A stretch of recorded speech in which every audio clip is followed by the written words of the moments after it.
Dans le décret présidentiel publié ce 12 avril, il ressort que dans les régions de l'Adamawa, du centre, de l'Est, de l'extrême nord, du nord et du sud-ouest, un sénateur sur 3 sera à son premier mandat au sein du Sénat. L'on note que le Rassemblement démocratique du peuple camerounais RDPC, parti au pouvoir, a perdu un siège au sein de l'institution. Désormais, le parti au pouvoir compte 25 sénateurs nommés contre 26 en 2013. Dans l'ensemble, 22 sénateurs sur 30 ont été reconduits pour cette mandature, soit une représentativité de 75%.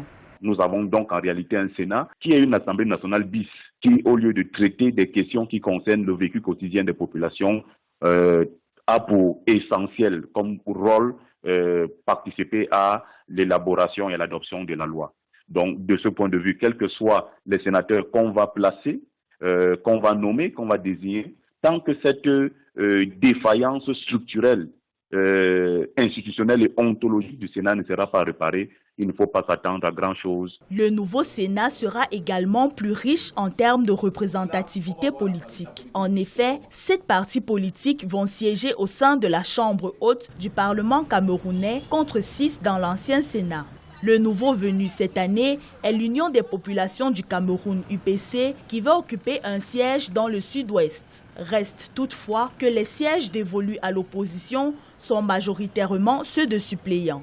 Il aurait été bon que les conseillers régionaux soient désignés pour qu'on ait un collège électoral totalement complet, d'une part les conseillers municipaux, d'autre part les conseillers régionaux, pour espérer avoir un certain nombre de sénateurs de l'opposition véritablement désignés à l'occasion d'un scrutin. Le Sénat du Cameroun est désormais complet. Les 100 membres sont attendus à Yaoundé le 24 avril 2018, date de leur entrée en fonction effective en respect du code électoral camerounais.